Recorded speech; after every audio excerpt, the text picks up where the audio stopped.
volume control on this? We'll just turn it off. How do you find it? Oh. Stuff in there. Huh? No, it's shined a big glow in. Hello to those of you that are joining. We're just going to wait a minute or two and let everybody get in. We're just starting maybe a minute or two early here, but we thought you could stare at these adorable puppies and see them in their very cute little coats. They're all dressed up for Halloween. So we'll let everybody join in. And if you have any questions, click on the Q&A box in the bottom of your window, or typically it's in the top right if you're watching from a mobile device, and you can type questions into the Q&A box and we will try our best to answer them.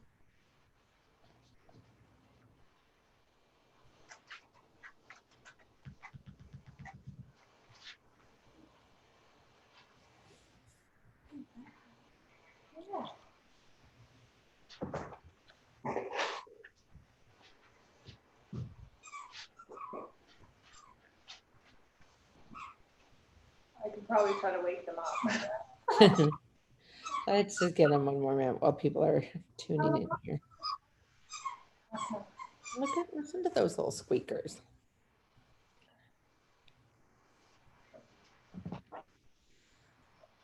Oh my goodness. Puppy, puppy, puppy, puppy, puppy, puppy.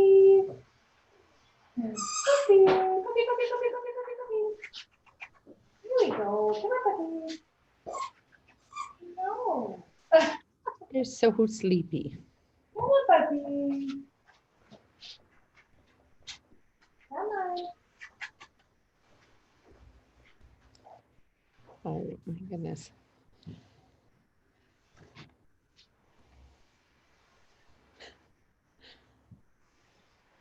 Oh my goodness. I love the dopey, sleepy little puppy moment. So for those of you that are just tuning in, we're just giving a few people a few minutes to get online here. If you have any questions for our breeder caretaker, Krista, who's here with us, or for me, just type them into the Q&A box and we will try and answer them. You can also type into the chat box and tell us where you're tuning in from.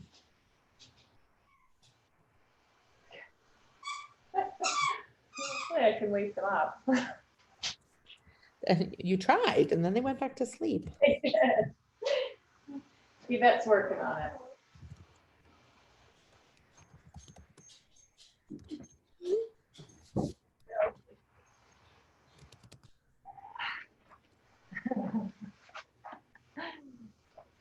Oh my goodness. Okay, well, we're at 3:01, so I think we can start. So let's introduce all of our puppies here. So who is this, Krista? This is Margot. Say hi, Margot. Margot is already famous for her wrinkles and her nonplussed expression. And I think that reputation is going to continue to follow her. She's actually still just sleeping, like her eyes aren't even open. She looks a lot like her daddy Biscuit at the same age. So for those of you that are joining us, we're here with the Ballet Legends litter. And this litter was sired by Biscuit, and their mom is Heloise, or Ellie, as she's often called. And the puppies now are about 5 weeks old. And so who is this little lady? This is Alina. This is Alina. Hello, pretty girl. One eye open. One eye open. Yeah, we're a little bit awake. Everybody's super sleepy. These are the quietest puppies ever. I mean, they do have their moments, but I was fortunate enough to spend a day with them last week, and they were still very quiet puppies. Oh, and who is this? Little Misty. And this is Misty, who does look like she's one of the lighter puppies in the litter. Yes, she looks a lot like her mom when her eyes are open. When her eyes are open, yeah. Oh my goodness, she's so cute.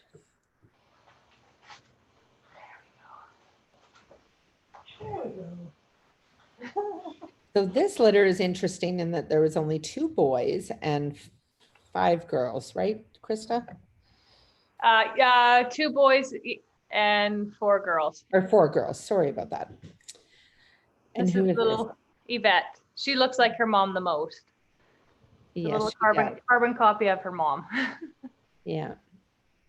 And she's awake. And she's trying to wake everybody else up, so maybe she'll succeed.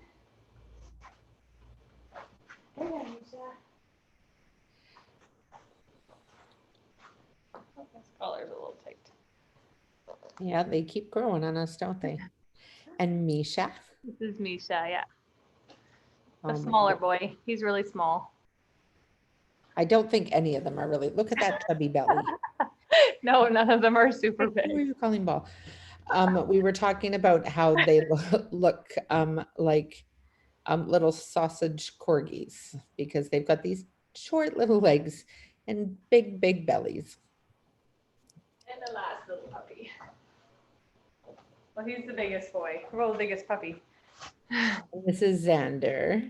And he's got white toes. White toes. He's got little ballet slippers on. He does. And a little wrinkly face too. Not Little quite as wrinkly much as face. Margot. I love his little white toes. Yes. I don't know if I told you this, but Cadence also has white toes, which I hadn't seen before her. I don't think we see it very often, but.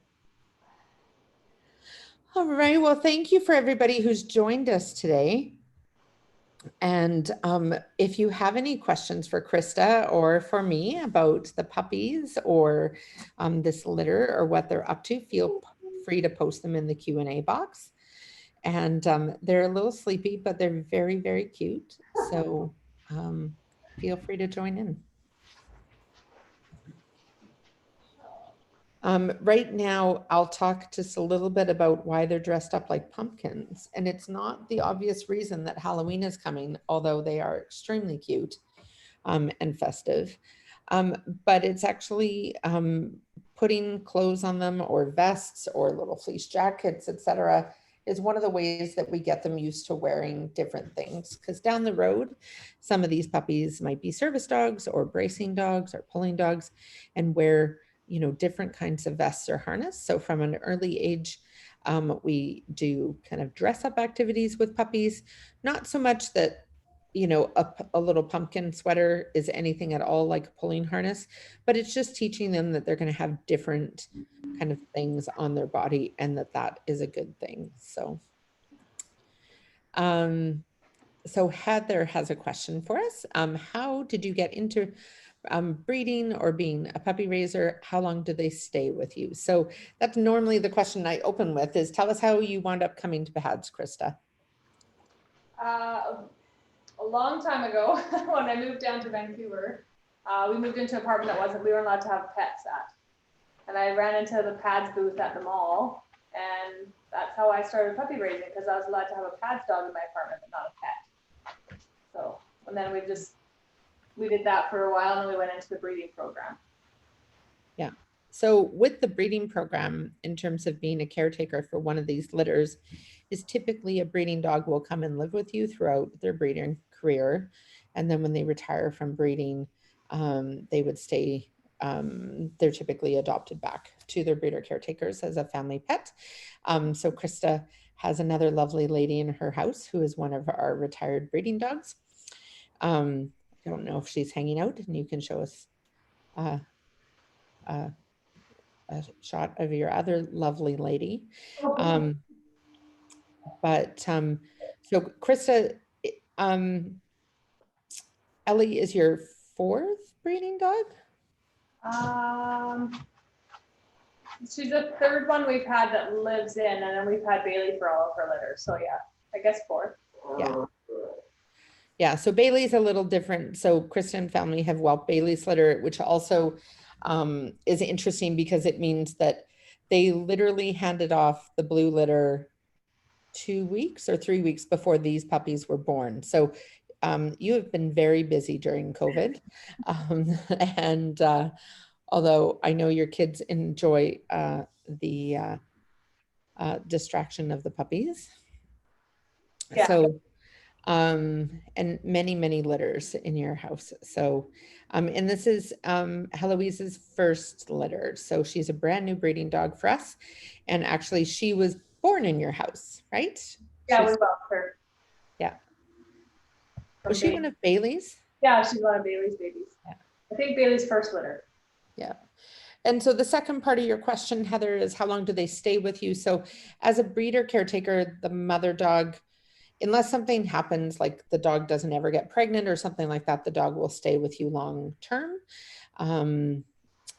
We've occasionally had dogs we've selected that, you know, didn't conceive and then they went back into training, but typically once they have litters of puppies, etc., then they stay with their breeder caretakers for the rest of their lives, or when they retire from breeding, they may be adopted out to another family. I know some of our breeder caretakers, you know, have a limit on how many dogs they can have in their house, and they want to continue volunteering, and so then the dog would be adopted out to another family when they finish their breeding career. And then if you're a puppy raiser, the puppies stay with you for between 18 months and 2 years. But then the litters of puppies are with Krista for 8 weeks. So do you want to introduce the lovely lady who's just joined the party here? I can get her to turn around. There we go. This is Glee. Yeah. She's a retired breeding dog for Paz. She's almost 10. She'll be 10 in November. Almost 10. 4 litters for Paz. Yeah. And so who were her litters? Because some of her pups are still, so Samba, who was one of our breeders, was one of Glee's puppies, yes? Yeah, she had the dance litter, the font litter, Star Wars. Yeah. And she had Sherman, General Sherman, the singleton. Oh, right, the singleton. So the Star Wars litter is probably the one people are most familiar with. So Vader, who graduated last year, is our PTSD ambassador. And then Kylo, who's graduating this year. And then there was a couple others in that litter that were placed as VIPs, I believe, or as pets. Yeah. Trying to remember where they all wound up. And then I think it was Leia that went to another school that's also a breeder, correct? Yeah. Yeah. So for anybody else on the call, if you have any questions, feel free to post them in the Q&A box, and we will try and answer them for you. I can't seem to wake the puppies up. Yeah, the puppies are all very sleepy today. Puppies. Yeah, there's lots of different sensory items in terms of textures and training and all that good stuff. So, so we've got this kind of half exercise ball, which is quite interesting to watch the puppies try and climb. And right before we went on air, I think it was Xander, climbed up to the top and then did a little barrel roll down the side of it. He seemed quite pleased with himself. And then I'm not sure, is that Margot lying on top of the water? That one is Alina. Oh, Alina. So right in the center there, it looks like a little pillow, but it's actually full of water, and then it's got little things that float inside. So when they move around, it's like a little water mat that just gives them different texture sensations. And I was just admiring Krista's little milk carton that she's kind of dangled some different things. So it's sensory that brushes against them. So one of the things we want puppies being comfortable doing is moving through close spaces or things touching their bodies without any hesitation. So if you imagine if a dog's walking through a store or something like that with somebody in a wheelchair and they're moving down, you know, a narrow aisle, a lot of people don't realize a lot of dogs don't like moving into like narrow or small spaces. And so that's one of the things we try to expose them to early on. And yeah, there's lots of different shapes and textures in here. And then the puppies are also going outside periodically, so they have opportunity to explore on the grass or on the wood, like on the deck or stairs, things like that. So I'm just seeing something. So these puppies will be going to raisers. Chris is just asking when are they going out? So they'll be leaving in what, about 2.5, 3 weeks, Krista? And November 13th, they go out to their razors. November 13th. So Allison is asking Krista, what do you find is the most challenging thing as a breeder caretaker? And then she says, lack of sleep, question mark?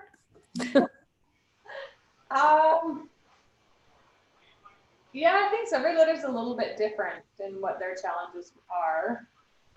I think mostly it's kind of juggling the family activity time and stuff with puppies and their awake and nap time and stuff. So Yeah. kind of finding that balance of being able to sneak out quickly, or having somebody to always be here, especially as the puppies get older. So yeah. So we don't typically leave our puppies unattended.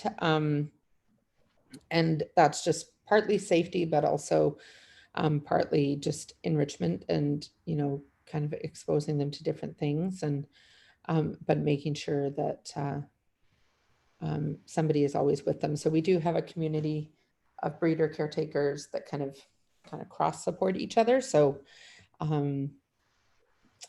Krista and her family were heading out last week to go to the pumpkin patch with all of them. And so I was fortunate enough to come over and trade my office for their dining room table for the day, and be surrounded by all this cuteness. But the other piece of that is just practical, that if you were to leave puppies for any period of time, you would come back to a crazy disaster, which in terms of puppies have to go to the bathroom. Whereas if you stay on top of it, they're quite good about using the pee pads kind of as their toileting area. And so we really, really want to build those strong toileting habits early. It makes it a lot easier for the raisers when they go to homes that they're already largely house trained, kind of as long as you stay on top of it. So when they first wake up, we would kind of whisk them outside so that they're getting used to kind of toileting outdoors. The pee pad is there kind of as a backup in case they need to go in between their potty breaks outside. So somebody else says, what commands have you started to work on? Are you working on commands at all, or just shaping behaviors still? Yeah, just mostly calling puppy, puppy, puppy to kind of get their attention to come to you. And we help shape their behavior by we don't pet them when they jump up on us, wait till their feet are on the floor. Yeah. But there's no commands and stuff yet. Okay. And so with the puppies, one of the foundation skills that the breeder caretakers put into them is kind of building that desire to come to people. So really rewarding them when they come running, and which is great because they have an opportunity in a very controlled environment to work on that. And then the behavior she was talking about, just ignoring them when they jump and not giving them attention, etc. So we call that manding. So it's the behavior where a puppy will, we have photos of, 10 puppies behind a pen, and they're all sitting beautifully waiting for somebody to pat them.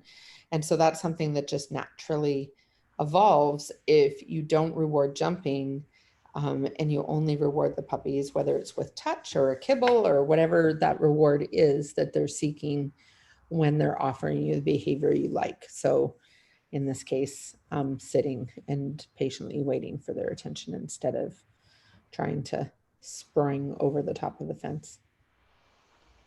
They still have their moments, they're puppies, right? But we just try to reward what we like. Puppies, puppies. I can't wake them up. They're all so sleepy today.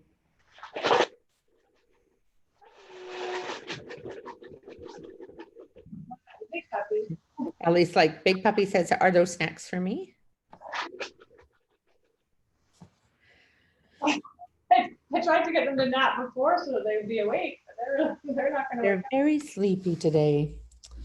Well, we might just have to come back and visit them again one day. Come on. Oh my goodness.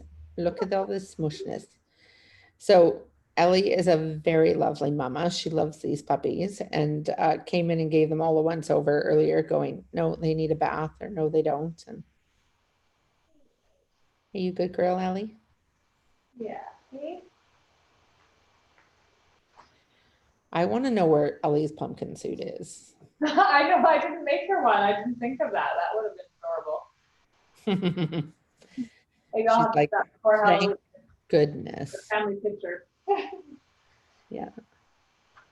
Well, the pictures have been adorable, so I know we've had lots of feedback that people have enjoyed that. So if there's any more questions, this is your last chance. We will tune off and thank Krista for her time, and thanks for sharing your adorable puppies with us. We'll have to come back and visit one day when they're a little more awake, but they're adorable. I'm even sending mom in there and she can't even wake them up.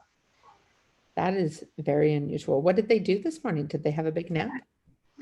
I've tried to keep them fairly quiet during the day, but we did feed them lunch an hour ago. Yeah.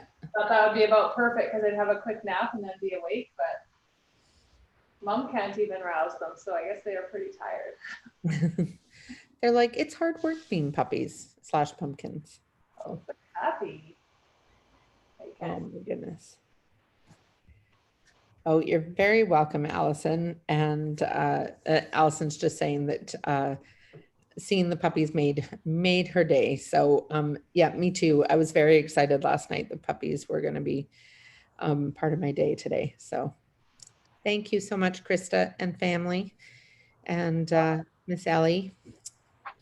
And we will join you again soon. And thanks everybody who joined us on the call, and stay tuned to our Tune In Tuesday page. We're lining up some interviews with some of our graduates this year. And so we're excited to share some of their stories.